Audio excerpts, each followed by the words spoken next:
80 വർഷത്തെ ആത്മീയ പാരമ്പര്യത്തിന് സാക്ഷ്യം വഹിക്കുന്ന മൂന്നാർ സെന്റ് തോമസ് മാർത്തോമ ഇടവകയിൽ നവീകരിച്ച ദേവാലയത്തിന്റെ വെഞ്ചരിപ്പ് ശുശ്രൂഷ ഭക്തിനിർഭരമായ അന്തരീക്ഷത്തിൽ നടന്നു. മാർത്തോമ സഭാധ്യക്ഷൻ മോസ്റ്റർ റവറൽ ഡോക്ടർ തിയോഡഷ്യസ് മാർത്തോമ മെത്രാപ്പോലിത്ത മുഖ്യ കാർമ്മികത്വം വഹിച്ചു.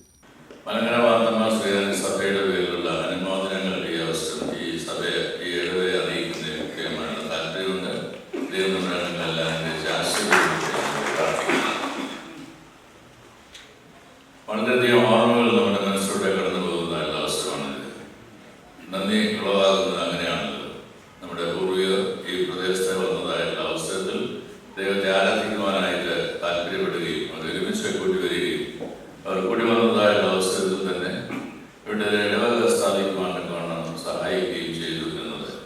സഫ്രഗൻ തിരുമേനിയും മറ്റ് എപ്പിസ്കോപ്പമാരും സഹകാർമ്മികരായി ദേവികുളം MLA F. രാജ, ഗ്രാമപഞ്ചായത്ത് പ്രസിഡന്റ് S. വിജയകുമാർ, വിവിധ പഞ്ചായത്ത് അംഗങ്ങൾ, ദേവാലയങ്ങളിലെ വൈദികർ, വിവിധ ഇടവകകളിൽ നിന്നെത്തിയ വിശ്വാസികൾ എന്നിവർ ചടങ്ങിൽ പങ്കെടുത്തു. കേരള 1 മലയാളം, ഇടുക്കി.